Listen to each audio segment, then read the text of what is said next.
biasanya cuma separuh. Apa kabar? Haleluya, puji Tuhan. Saya percaya semua diberkati Tuhan. Amin. Ya, seperti yang saya sampaikan minggu lalu bahwa saya akan melanjutkan dari yang minggu lalu. Ya. Kalau saudara-saudara ada yang sempat mengingatnya atau ada yang ikut join atau yang ada pernah melihatnya bisa mengikuti atau saudara bisa lihat di YouTube. Ya, masih ada ya, Pak. Oke. Nah, walk in habitual fellowship with the Holy Spirit.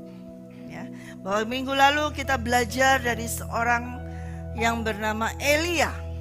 Ya, kita belajar dari seorang yang bernama Elia bahwa ia berjalan, bergaul dengan Tuhan terus menerus. Ya, ketika ia dari yang pertama, ketika dia melakukan diutus Tuhan, ya, kepada Raja Ahab, ya, sampai pada akhirnya ketika ia juga sempat melarikan diri. Karena apa? Ketakutan. Dia sempat melarikan diri karena ketakutan. Dia sempat bersembunyi karena dia ketakutan. Masih ingat ceritanya?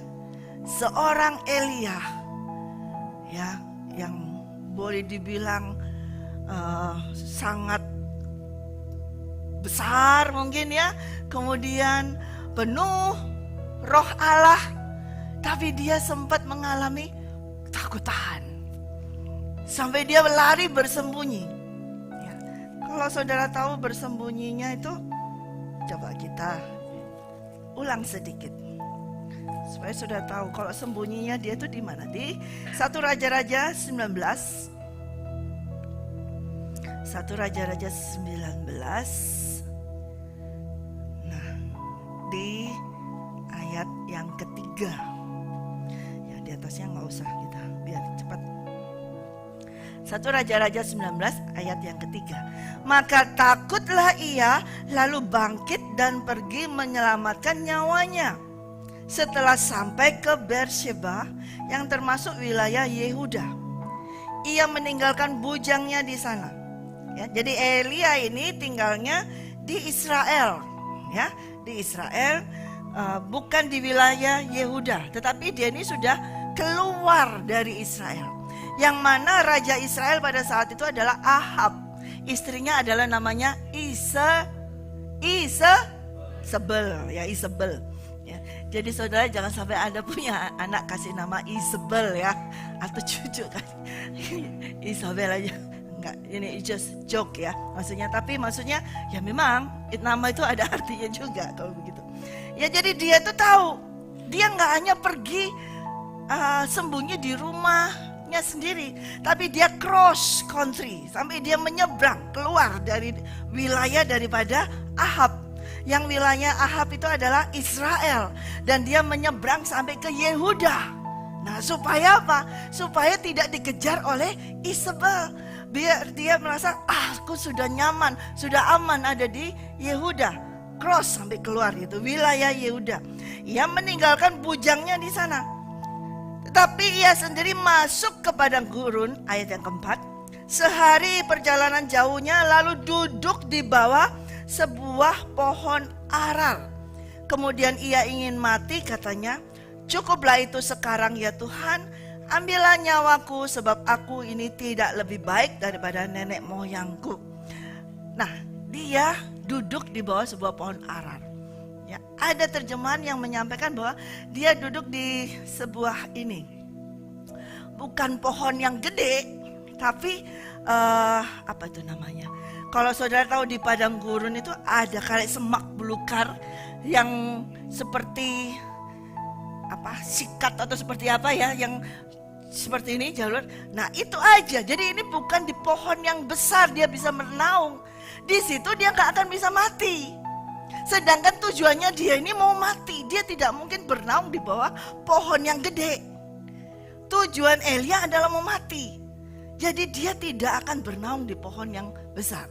Dia hanya di bawah pohon yang seperti istilahnya itu ini Len, kayak ada duri segala macam ya, tanah semak yang begitu, yang kering begitu. Kalau itu ringan, dia mau duduk di situ di bawahnya itu. Kalau ada angin, duri-duri itu akan menimpa dia. Tujuannya di situ supaya dia segera mati. Jadi dia bukan duduk enak-enak di bawah naungan pohon karena panas terik kemudian pohonnya rindang. Tidak, dia nggak akan bisa mati kalau begitu. Dia sengaja duduk di bawah itu semak ya, brus itu ya, yang besar seperti itu, tapi duri-duri semua seperti itu. Dan itu ringan, nggak ada daunnya. Tujuannya di padang gurun tuh angin itu bisa jadi kadang-kadang besar badai.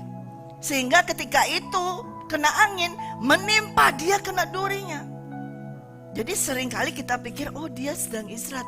Loh dia ini tujuannya mau mati kok istirahat. Dia nggak istirahat. Tapi nggak tahu cara bunuh dirinya gimana dia. Dia ngelihat itu ada semak belukar seperti itu, duri-duri. Kali-kali ini bisa nusuk ke aku, mati. Ya, jadi kadang-kadang kita kalau membaca, kita harus banyak terjemahan ya. Sehingga bisa tahu kalau kita hanya pohon, bayangan kita, pohon itu yang besar, kemudian dia bernaung. Nah, untuk apa dia berkata, aku mau mati. Ada di pohon gitu. Dari panas terik di padang gurun, dia bernaung. Tidak mungkin. Justru di panas terik seperti itu, dengan kepanasan, dengan panas seperti itu, angin panas yang menerpa, yang akan menggoyangkan itu semak belukar yang berduri itu, supaya menimpa dia. Tujuannya di situ. Tapi ternyata Tuhan tidak mau hal itu terjadi. Jadi dia masih aman-aman saja. Walaupun di sisinya sebelah ini, di atasnya penuh duri, tapi dia toh tetap gak akan mati. Karena memang bukan waktunya dia untuk mati. Dan dia harus menghadapi. Dan dia harus masih ada tujuan kehidupan yang Tuhan mau dia kerjakan. Oke, singkat sampai di situ. Kemudian kita lanjut. Setelah itu dia, sampai kita udah tahu bahwa dia akhirnya bertemu dengan Tuhan. Dan diperintahkan untuk mengurapi seorang yang bernama Elisa. Ya, mengurapi seorang yang bernama Elisa untuk apa? Menggantikan dia. Jadi Elia ini sudah tahu bahwa ia akan digantikan oleh seorang yang bernama Elisa. Tetapi saat itu dia belum ketemu dengan Elisa. Baru setelah dia perjalanan, setelah dari gunung Karmel tersebut dia turun dan dia bertemu dengan Elisa. Sudah saya sampaikan minggu lalu, sehingga sampailah Elisa itu terima jubah daripada Elia. Nah, itulah pengurapan. Ya, dilempar begitu saja dan dia merespon Elisa, mengikuti Elia sejak saat itu. Ayat ini aja yang akan kita bahas sampai ke nanti ini. 1 Raja-Raja 19 ayat 21. 1 Raja-Raja 19 ayat, bolehlah ayat 19. 1 Raja-Raja 19 ayat 19. Setelah Elia pergi dari sana, ia bertemu dengan Elisa bin Safat yang sedang memajak dengan 12 pasang lembu. Sedang ia sendiri mengemudikan yang ke-12. Ketika Elia lalu dari dekatnya, ia melemparkan jubahnya kepadanya. Lalu Elisa meninggalkan lembu itu dan berlari mengikuti Elia. Katanya, biarkanlah aku mencium ayahku dan ibuku dahulu, lalu aku akan mengikuti engkau. Jawabnya kepadanya, baiklah, pulanglah dahulu dan ingatlah apa yang telah kuperbuat padamu. Lalu berbaliklah ia dari Elia, ia mengambil pasangan lembu itu, menyembelihnya dan memasak dagingnya dengan bajak lembu itu sebagai kayu api. Ia memberikan daging itu kepada orang-orangnya, kemudian makanlah mereka. Sesudah itu bersiaplah ia, lalu mengikuti Elia dan menjadi pelayannya. Tidak ditulis berapa kurun waktu Elisa menjadi pelayan Elia. Tetapi kita tahu ketika Elia mau menyeberang ke Yehuda, dia meninggalkan bujangnya. Jadi dia sudah tidak dengan bujang yang lama itu. Sekarang yang mengikuti dia adalah Elisa. Dan dididiklah Elisa, mengikuti Elia terus, Elisa terus melayani Elia. Ya, melayani seorang, mungkin Elia umurnya mungkin sudah lanjut ya, dan Elisa belum ya. Jadi dia melayani, menyediakan makan, semuanya dia melayani demikian. Sampai pada waktunya, semuanya mungkin diajarkan oleh Elia. Tetapi Elia tidak mengajarkan atau tidak langsung seperti pengajaran Alkitab, diturunkan Alkitab begini, diajarkan semuanya seperti itu. Pengajaran yang diberikan Elia kepada Elisa adalah kehidupan. Kehidupannya dia. Ya. Tetap pada saat itu Elisa, sekalipun dia sudah menerima pengurapan separuh, yaitu ketika jubah Elia dilemparkan, itu tandanya ia sudah diurapi. Oke, ia sudah diurapi. Ya, dan ketika ia sudah diurapi, saat itu juga dia sudah menerima pengurapan daripada Tuhan. Nah, mulai dari itu pengurapan itu ada pada dia. Dia tahu, aku bakalan mengganti Elia. Betul? Elisa tahu, aku ini akan mengganti Elia. Ya. Tetapi di dalam sehari-harinya Elisa berjalan hidup bersama dengan Elia. Ya. Dia tidak mendahului Elia. Dia selalu berjalan di belakangnya Elia. Dia tidak akan pernah berjalan mendahului Elia. Elisa selalu berjalan di belakang Elia. Walaupun dia tahu, aku akan menggantikan orang ini, karena aku sudah menerima jubahnya. Tetapi sehari-harinya terus kehidupannya. Sampai Elia berhadapan lagi dengan Ahab, berhadapan lagi dengan siapa yang Tuhan utus. Waktu Elia pelayanan lagi, Elia harus melayani semua raja semua itu. Elisa hanya berada di belakang Elia. Elisa selalu berada di bawah bayang-bayang Elia, behind the shadow. Karena dia harus belajar mengikuti seorang hamba Tuhan, abdi Allah. Seorang yang mau belajar harus berjalan di belakang seperti ini. Ini yang dinamakan alignment, keselarasan. Dia harus belajar di belakang ini. Tidak bisa belajar itu di samping. Belajar itu harus seperti ini, mengikuti jejaknya, diikuti. Nah, Elisa dengan tekun, dengan setia terus mengikuti Elia. Walaupun di dalam pelayanannya, ketika kita buka dalam 2 Raja-Raja ayat 1. 2 Raja-Raja pasal 1 di ayat yang ke-10. Ya, ini tentang sesudah Ahab mati. Ya, sesudah Ahab mati pada saat itu yang menjadi raja adalah Ahazia. Ya.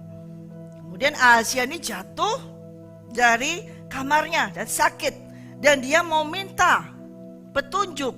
Ya, petunjuk dari ini raja Israel tidak mau bertanya kepada Tuhan, tapi ia justru mau mencari dewa ilah lain yang ada di Ekron, yang Baal seperti itu. Nah, firman Tuhan datang kepada Elia untuk menyampaikan kepada Ahazia ini. Ya, kita buka ayat yang 10. Oh, di sini kita buka yang ke 5 aja. Ayat yang ke-5. Sesudah utusan-utusan itu kembali kepada raja, berkatalah ia kepada mereka, "Mengapa kamu kembali?" Jawab mereka kepadanya, "Ada seorang datang menemui kami dan berkata kepada kami, 'Pergilah, kembalilah kepada raja yang telah menyuruh kamu dan katakanlah kepadanya, beginilah firman Tuhan. Apakah tidak ada Allah di Israel, sehingga engkau menyuruh meminta petunjuk kepada Baal Sebub, Allah di Ekron? Sebab itu engkau tidak akan bangun lagi dari tempat tidur di mana engkau berbaring, sebab engkau pasti akan mati.' Lalu bertanyalah ia kepada mereka, 'Bagaimanakah rupa orang yang telah datang menemui kamu itu, dan yang mengatakan perkataan ini kepadamu?' Jawab mereka kepadanya, 'Seorang yang memakai pakaian bulu dan ikat pinggang kulit terikat pada pinggangnya.' Maka berkatalah ia, 'Itu Elia, orang Tisbe.'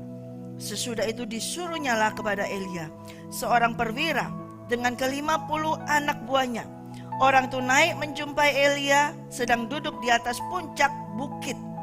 Berkatalah orang itu kepadanya, "Hai abdi Allah, raja bertitah, turunlah."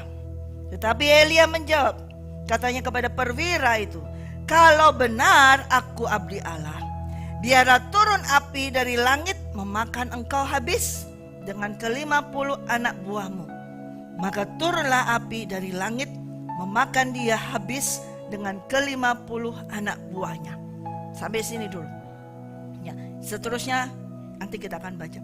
Nah, pada saat itu ketika Elia di dalam pelayanannya, ketika saat itu mungkin pelayanan yang terakhir, tapi Elisa tetap di belakang Elia. Dia harus terus berada di bawah otoritas. Dia harus belajar mengikuti gerak-gerik jalannya daripada Elia. Dia mengikuti semuanya. Pada saat itu memang Elisa sudah menerima pengurapan daripada Tuhan lewat jubah Elia yang dilemparkan. Tetapi pada saat itu Elisa belum menerima otoritas itu. Elisa belum menerima otoriti itu, belum menerima kuasa itu. Kuasa yang dia terima adalah dia harus tunduk di bawah tuannya ini. Ketika Elisa dipanggil untuk menjadi abdi Allah, dia harus menjadi bujangnya abdi Allah terlebih dahulu. Dia harus menjadi hambanya, hamba Tuhan terlebih dahulu. Dia harus mengikuti segala gerak-gerik daripada hamba Tuhan, yaitu Elia ini, abdi Allah ini. Diikuti dan dia melihat bagaimana Tuhan berkuasa atas Elia. Dia melihat bagaimana ketika Elia berkata, hanya berkata aja, "Kalau aku ini abdi Allah, biarlah turun api dari langit memakan kau habis dengan ke-50 anak buahnya." Dan langsung turunlah api dari langit memakan habis dengan ke-50 anak buahnya. Pada saat itu Elisa melihat apa yang dilakukan Tuhan lewat Elia. Dia melihat semuanya. Berkata api turun, dia langsung turun. Bukan hanya sekali, ada lagi terus. Sampai akhirnya banyak yang meninggal di sini ya. Datang lagi. Si raja itu mengutus lagi, ke-50 lagi. Lalu dijawabnya Elia, "Kalau memang benar abdi Allah, aku abdi Allah, biarlah turun api dari langit memakan kau habis dengan ke-50 anak buahmu." Maka turunlah api Allah memakan semua orang itu. Jadi ke-50 anak buahnya itu mati dimakan oleh api. 2 kali terjadi. Ya, 2 kali terjadi. Kemudian pada saat itu mau lagi dia dikirim lagi orang-orang. Tapi dia mau berkata demikian dan Tuhan berkata, "Sekarang kamu turunlah, ikut dengannya." Dan ketika Elia turun, dia berkata kepada raja tersebut, ya, di ayat yang ke-15. Maka berfirmanlah malaikat Tuhan kepada Elia, "Turunlah bersama-sama dengan dia, janganlah takut kepadanya." Lalu bangunlah Elia dan turun bersama-sama dengan dia menghadap raja. Berkatalah Elia kepada raja, "Beginilah firman Tuhan, oleh karena engkau telah mengirim utusan-utusan untuk meminta petunjuk kepada Baal Zebub, Allah di Ekron, seolah-olah tidak ada Allah di Israel untuk ditanyakan firman-Nya, maka sebab itu engkau tidak akan bangun lagi dari tempat tidurmu di mana engkau berbaring, sebab engkau pasti akan mati." Maka matilah raja sesuai dengan firman Tuhan yang dikatakan oleh Elia. Maka Yoram menjadi raja menggantikan dia dalam tahun kedua zaman Yoram bin Yosafat, raja Yehuda, sebab Ahazia tidak mempunyai anak laki-laki. Jadi Elisa melihat bagaimana api yang dari surga turun menyambar 100 orang, 50 orang mati, 50 orang mati. Elisa melihat bagaimana Elia cuma berkata, itu langsung api menyambar. Dia melihat, dia pada saat itu melihat bukan hanya sekedar melihat, tapi dia masuk di dalam penglihatan tersebut. Dia masuk di dalam hidup Elia. Dia masuk di dalam segala yang Elia lakukan. Walaupun dia hanya di belakang. Dia tidak yang berkatakannya. Tapi dia masuk di dalamnya. Terus menerus. Sampai pada waktu Elia harus terangkat ke surga. Maka dia terus mengikutinya. Saya tidak akan mengulang, yaitu Gilgal. Ketika Elia mengajak Elisa berjalan dari Gilgal, ya, kemudian berjalan lagi terus. Di Gilgal juga dikatakan, sudah kamu gak usah ikut aku, tapi tetap mau terus setia, terus menerus. Kamu tidak usah ikut aku lagi, aku mau ke Betel. Tapi Elisa tetap, aku akan ikut terus ikut terus. Sepertinya kayaknya dipecat, mungkin seperti itu. Kamu di sini aja, Tuhan suruh aku ke Yeriko. Dia katakan, aku akan ikut engkau. Berapa kali dia dipecat? 1, 2, 3, 4 kali. Zaman sekarang kalau ada hamba Tuhan, pimpinan memecat pegawainya pasti sudah diviralkan. Sudah diadakan viral segini, pasti sudah ini kan. Tetapi Elisa, dia tetap. Sekali aja, gak usah ngomong dipecat. Mungkin ada kata-kata yang kadang nyinggung atau keras aja, dia sudah lari. Toh aku sudah menerima pengurapan itu. Toh aku sudah menerima jubah itu. Aku sudah ada pengurapan, aku bisa ministry sendiri, aku bisa melayani sendiri. Ngapain ikut hamba Tuhan yang tua ini, yang bakalan mau diangkat juga. Maka dia mendengar tuh kata-kata omongan dari nabi-nabi yang ada di Betel, ada di Gilgal, ada di Yeriko, akan mengikuti itu. Tapi Elisa tidak. Dia ikut terus sampai ia di sungai Yordan. Nah, ini akan saya lanjutkan. Ketika di sungai Yordan, itu para nabi yang kelompok nabi tidak bisa melihat. Hanya sampai di sungai Yordan, kedua orang ini sampai di situ. Kemudian mereka bisa melihat ketika Elia membuat mujizat di situ, membuka sungai, kemudian mereka berjalan di tanah yang kering. Mereka melihat dari jauh. Tapi setelah itu mereka tidak tahu dua orang ini ada di mana. Tidak kelihatan lagi. Begitu sampai di seberang, mereka sudah tidak bisa melihat lagi. Banyak orang yang melayani hanya sampai di situ. Sampai dibaptis. Sampai menerima Roh Kudus. Sungai Yordan itu berarti vision, spiritual realm, alam roh. Sampai di situ aja. Ada mujizat. Di tepi sungai Yordan, semua hanya sampai mau di tepi sungai Yordan. Terima mujizat. Dibaptis roh, dibaptis, mengalami mujizat yang luar biasa, tapi hanya sampai di situ saja. Tapi hanya beberapa orang yang mau menyeberang. Contohnya hanya Elisa yang mau ikut menyeberang sampai ke seberang sungai Yordan. Dan ketika Elia dan Elisa sudah sampai di seberang, baru ditanya, lu mau apa? Ikut gua dari kemarin sampai sekarang, mau apa? Dan Elisa berkata, aku mau 2 kali roh. Bukan rohnya Elisa, bukan rohnya Elia yang dimaui, tapi aku mau 2 kali yang ada di dalammu. Itu jadi milikku 2 kali. Elia berkata, itu sukar. Sukar sekali. Ya. Di ayat yang ke-10, 2 Raja-Raja ayat yang ke-10. Oke, ayat 9. Dan sesudah mereka sampai di seberang, berkatalah Elia kepada Elisa, mintalah apa yang hendak kulakukan kepadamu sebelum aku terangkat daripadamu. Jawab Elisa, biarlah kiranya aku mendapat 2 bagian dari rohmu. Berkatalah Elia, yang kau minta itu adalah sukar. Tetapi jika engkau dapat melihat aku terangkat daripadamu, akan terjadilah kepadamu seperti yang demikian. Jika tidak, tidak akan terjadi.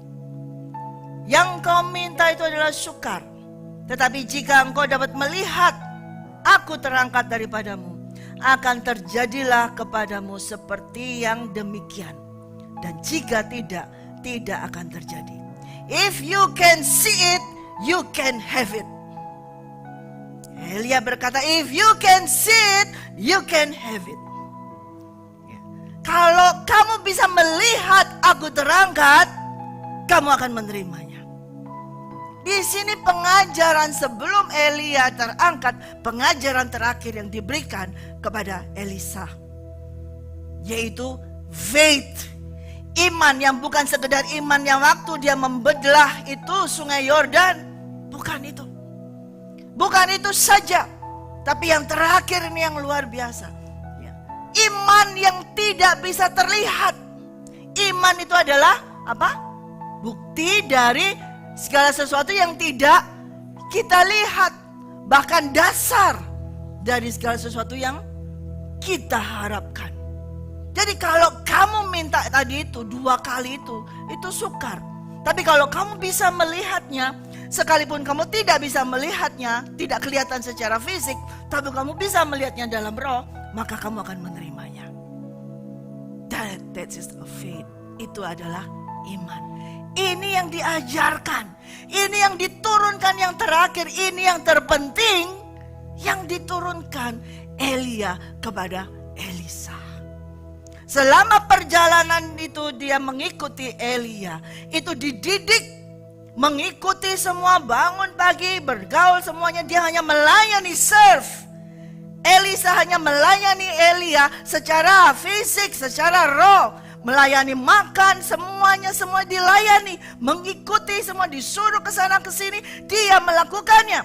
Tidak ada pengajaran secara roh. Tidak ada pengajaran tentang kata-kata firman Tuhan yang diberikan Elia kepada Elisa. Tidak ada. Tapi Elisa harus mengikuti setiap kegiatan Elia. Tapi baru terakhir, setelah sudah sampai ke seberang.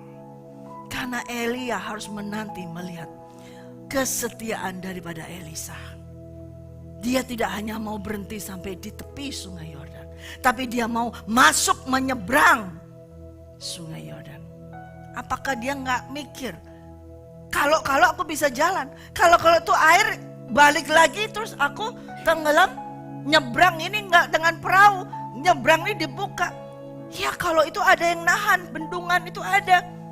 Siapa tahu tiba-tiba ada angin dan brush, tenggelam dong. Tetapi Elisa tetap terus mengikuti di belakang Elia sampai berjalan sampai di tepi yang seberang sana.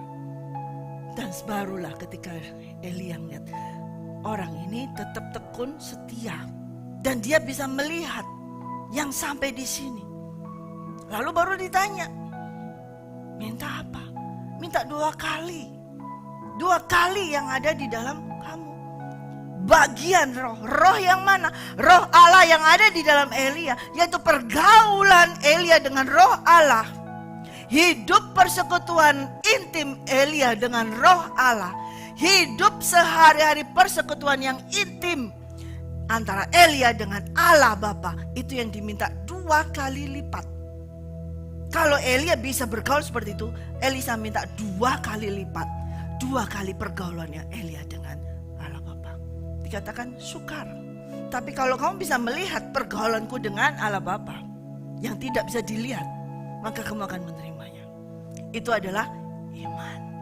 Nah, saat terakhir itu baru diajarkan bagaimana dia harus menjadi seorang abdi Allah.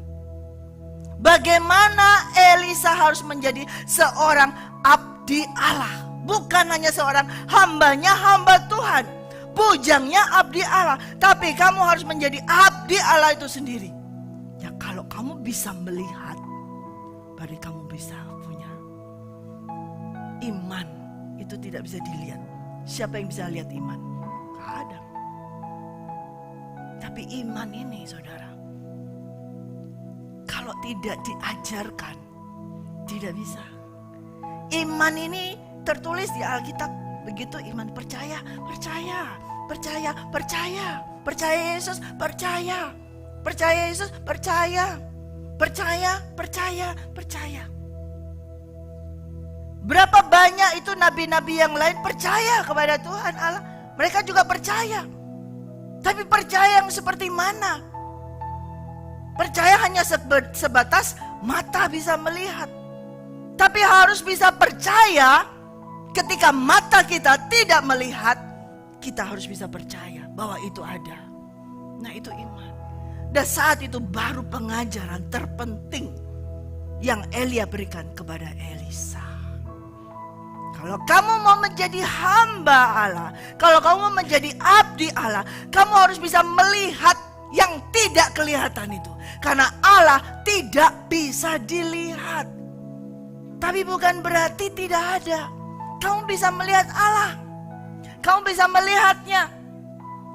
Kamu bisa melihatnya, maka ketika kamu bisa melihatnya, maka Allah itu ada di dalammu.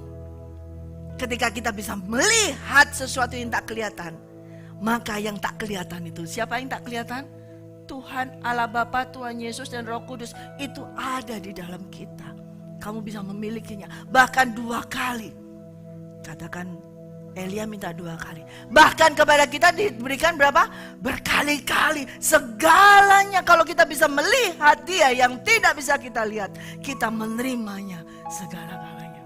Ini pengajaran yang luar biasa yang terakhir diberikan kepada Elisa. Dan setelah saat itu, tiba-tiba setelah mereka berbincang-bincang, Elisa bisa melihat ada kereta berapi. Kereta berapi. Sedang di ayat 11, sedang mereka berjalan terus sambil berkata-kata. Tiba-tiba datanglah kereta berapi. Bukan kereta api ya. Kereta berapi dengan kuda berapi, memisahkan keduanya. Lalu naiklah Elia ke surga dalam angin badai. Dan ketika Elisa melihat itu, maka berteriaklah ia, Bapakku, Bapakku, kereta Israel dan orang-orang yang berkuda. Kemudian tidak dilihatnya lagi. Lalu direngutkannya pakaiannya dan dikoyakkannya menjadi 2 koyakan. Sesudah itu dipungutnya jubah Elia yang telah terjatuh. Lalu ia berjalan hendak pulang, berdiri di tepi sungai Yordan. Kalau waktu dipanggil, jubahnya dilemparkan, jubahnya Elia dilemparkan ke Elisa. Tapi kemudian dikembalikan lagi kepada Elia. Tapi kali ini, pada saat Elia terangkat, jubahnya jatuh. Artinya Elisa sudah menerima 2 kali itu. Karena dia sudah bisa melihat. Dia bisa melihat yang tidak bisa dilihat oleh sembarang orang. Karena masuk ketika Elia naik ke surga itu masuk ke dalam alam supranatural. Tidak akan bisa dilihat. Karena yang naik itu adalah roh daripada Elia. Dan termasuk fisiknya dia naik. Hanya jubahnya yang tertinggal. Fisiknya naik. Dan itu betul-betul sukar melihat seperti itu. Dan seketika itu juga Elisa bisa melihat dan dia berseru, Bapakku, Bapakku. Dan dia ambil. Dan seketika itu juga ketika dia mau kembali menyeberang lagi, dia lakukan apa yang Elia pernah lakukan. Diikuti semua. Dan akhirnya sampailah dia di seberang. Dan dia terus mengikuti perjalanan dia. Buka itu sungainya. Dia gak berenang. Gak baliknya dengan berenang, enggak. Atau pinjam perahu, enggak. Dia dengan cara yang Elia lakukan, dia lakukan. Dan terbelah.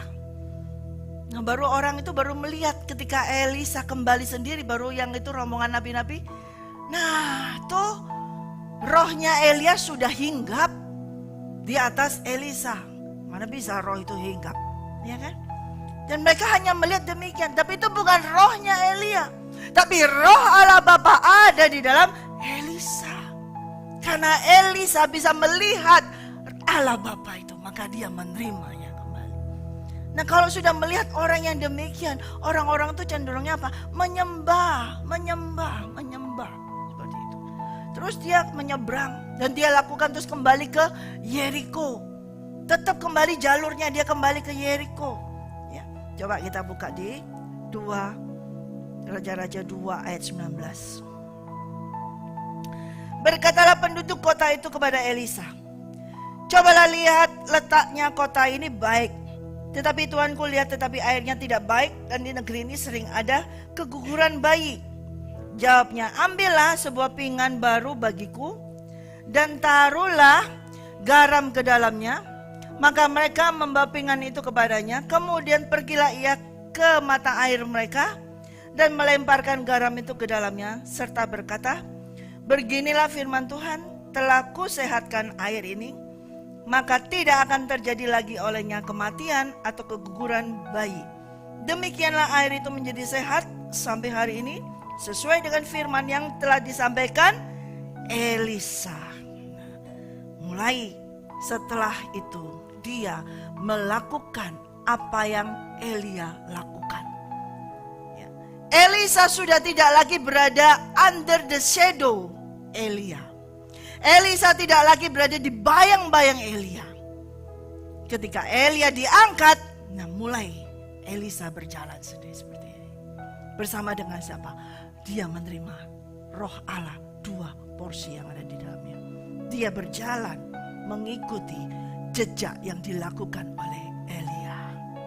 Tetapi sudah tidak ada Elia itu.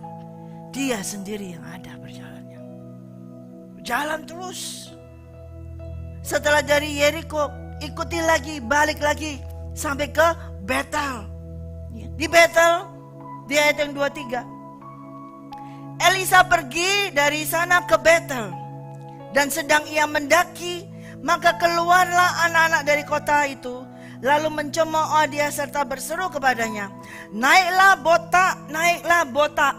Lalu berpalinglah ia ke belakang, dan ketika ia melihat mereka, dikutuknyalah mereka demi nama Tuhan.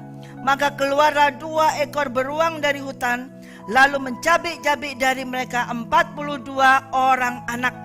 Dari sana pergilah ia ke Gunung Karmel, dari sana pula ia kembali ke Samaria.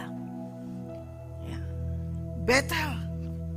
Ketika Betel, waktu itu Elisa diajak oleh Elia ke Betel. Betel itu apa? Tempat pengujian, diuji, tes. Betel itu adalah rumah Tuhan. Penghakiman itu dimulai di rumah Tuhan. Justru di Betel lah mulai diuji lagi itu Elisa.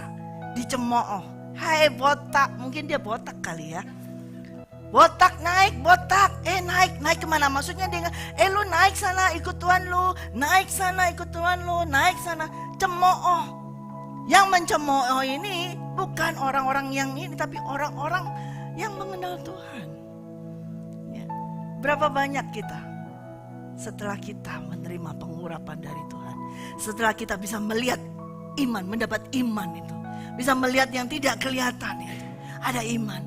Tapi kita justru dicemooh orang. Gitu aja berdoa, gitu aja tanya Tuhan, masa gak bisa ngerjain sendiri? Semua orang akan mencemooh kita. Semua orang mencemooh kita. Seperti cemoohnya ini. Naik botak, naik lu botak.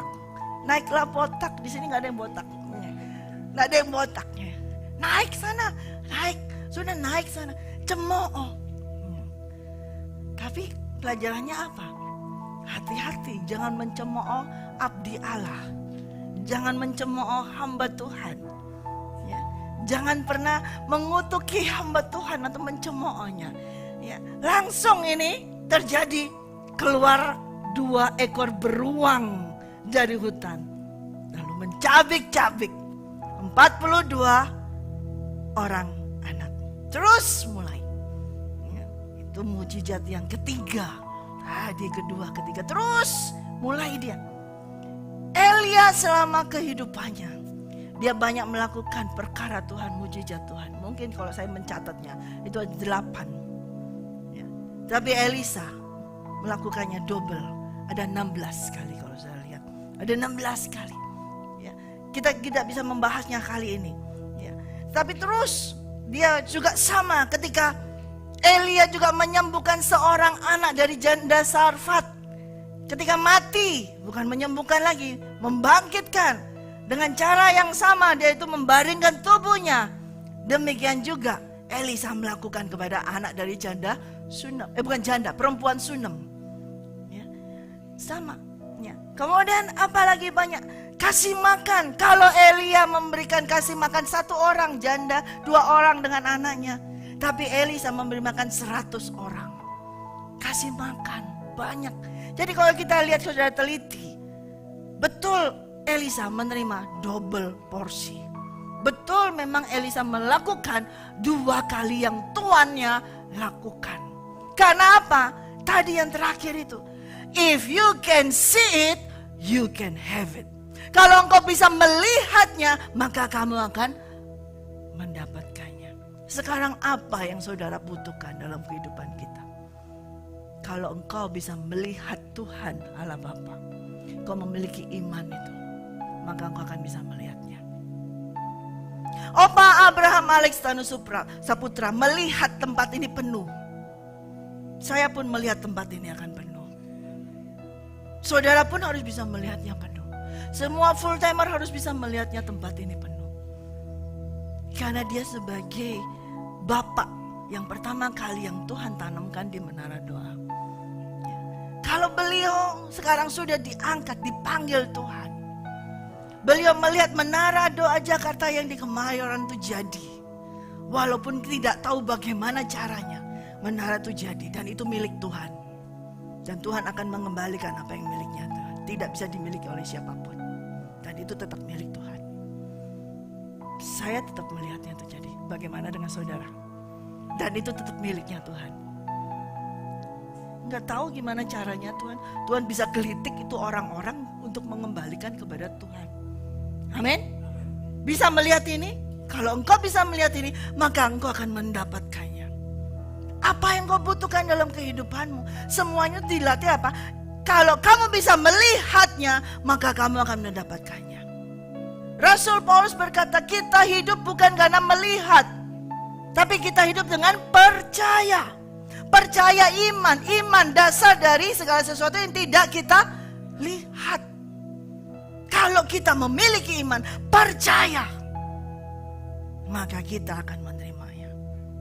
Tuhan Yesus berkata, kalau kamu berdoa, meminta sesuatu, berdoalah, percayalah bahwa kamu sudah menerimanya. Apa yang kau doakan, apa yang kau butuhkan. Ketika kita berdoa, kita harus bisa melihat yang tidak ada ini sudah ada. Amin. Ini sukar. Makanya Elia berkata itu sukar. Elia berkata kepada Elisa, sukar yang kamu minta. Memang sukar. Saudara, amin. Amin. Ini ya kita buka dalam Markus ya. Kita buka dalam Markus 11. Tuhan Yesus menyampaikan hal ini. Markus 11 ayat 20. Markus 11 ayat 20. Ketika Tuhan mengutuk pohon ara. Saya ceritakan dulu. Tuhan mengutuk pohon ara, dia mencari buah di pohon ara, ternyata pohon ara itu tidak ada buahnya, cuman berdaun lebat saja. Kemudian dia mengutuknya. Ya, oke, kita baca di ayat yang ke-12. Keesokan harinya sesudah Yesus dan ke-12 muridnya meninggalkan Betania, Yesus merasa lapar. Dan dari jauh ia melihat pohon ara yang sudah berdaun. Ia mendekatinya untuk melihat kalau ia mendapatkan apa-apa pada pohon itu. Tetapi waktu ia tiba di situ, ia tidak mendapatkan apa-apa selain daun-daunnya saja. Sebab memang bukan musim buah ara. Maka katanya kepada pohon itu, jangan lagi seorang pun makan buahmu selama-lamanya. Dan murid-muridnya pun mendengarkannya. Kita lompat di ayat yang ke-20.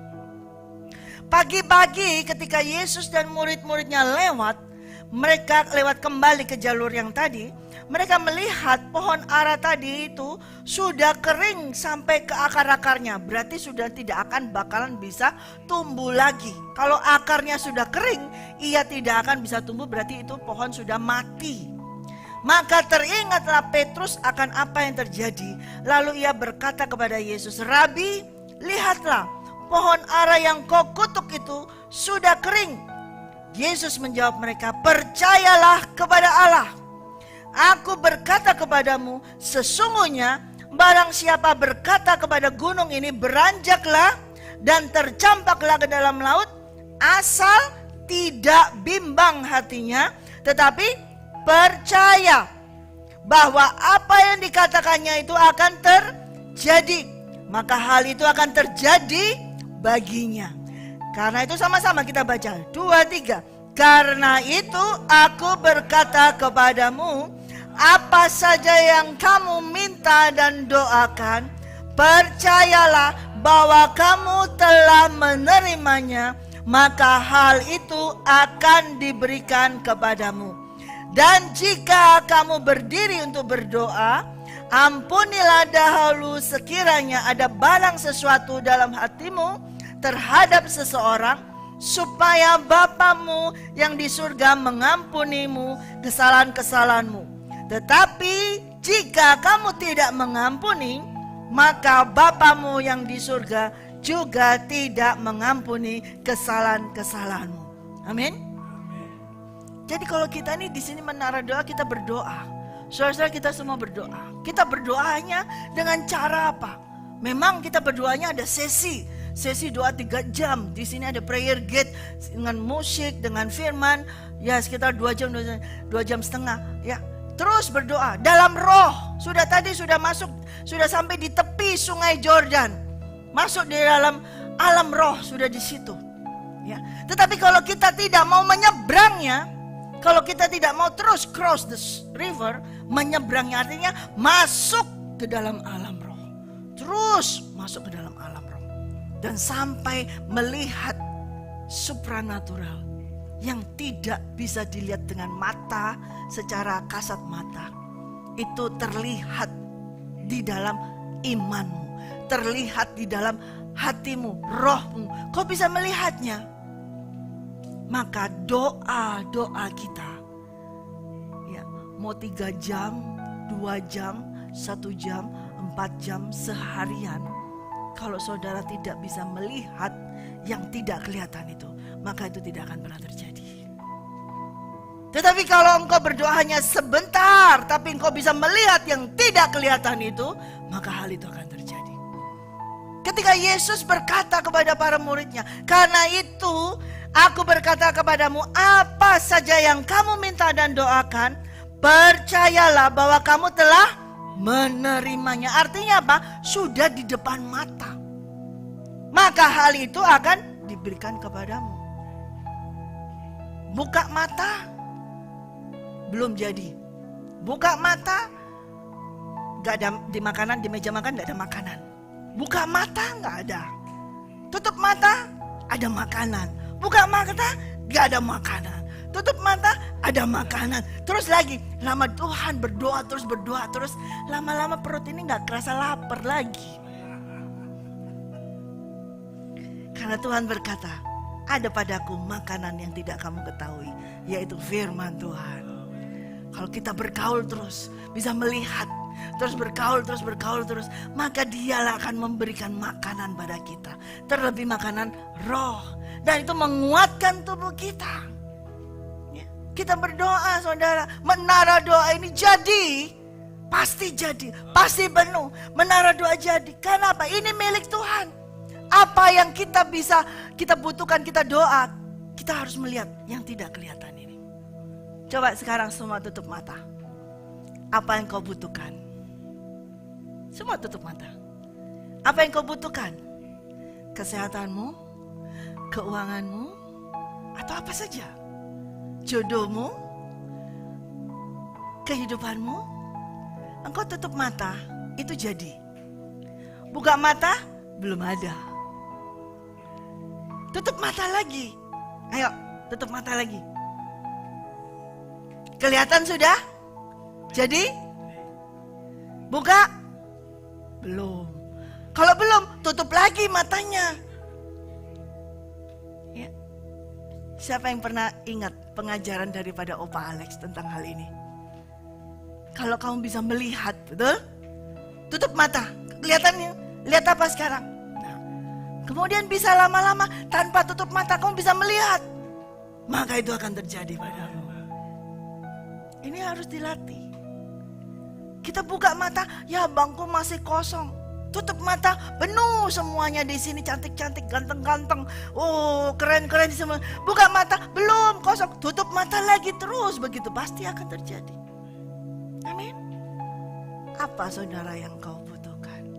Firman Tuhan berkata, if you can see it, you can have it. Kalau kamu bisa melihatnya, maka kamu akan mendapatkannya. Itu pengajaran dari Elia diturunkan ke Elisa. Dan itu dipakai terus oleh Elisa. Terus diterapkan dalam kehidupannya. Diterapkan.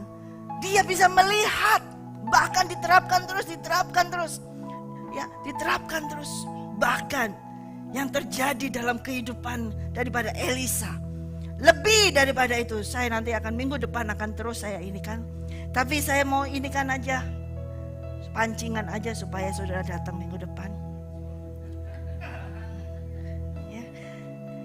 Sampai ia meninggal, tulangnya itu bisa berjadi mujizat. Orang yang dilemparkan, orang mati yang dilemparkan, dan itu mengenai tulang daripada Elisa, orang itu jadi bangkit. Nah itu luar biasa. Dia sudah gak ada. Elisa sudah mati. Tapi tinggal tulangnya doang. Bayangkan cuman tulangnya doang.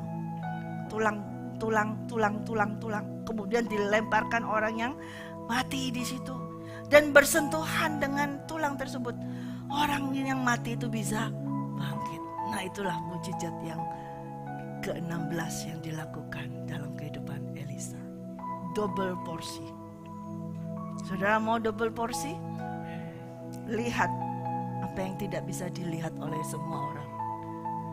Ketika engkau melihat yang tidak bisa dilihat orang lain, banyak orang yang mencemooh kamu. Lu lihat apa? Nggak ada.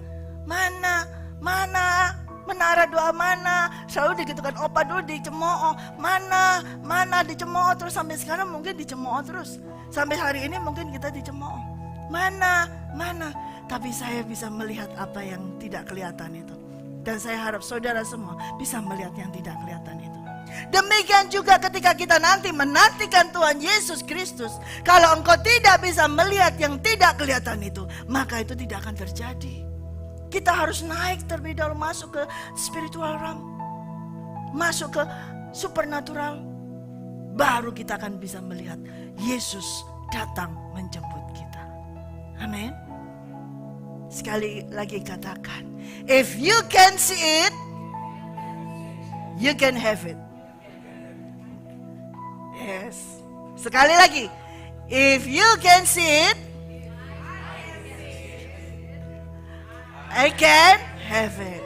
Lagi, if I can see it, I can have it. Amin. Kalau berdoa harus masuk ke alam supranatural. Jangan hanya mau di tepi sungai Yordan. Para pendoa di sini saya harapkan semua, setiap orang semua sini, kalau berdoa jangan hanya di tepi sungai Yordan, atau bahkan jangan di Betel, di rumah Tuhan. Tapi engkau harus masuk di dalam sungai Yordan itu dan cross, menyeberang ke sungai Yordan itu sampai engkau bisa melihat yang tak kelihatan mata. Maka itu akan diberikan kepadamu, kepada kita semua. Amin.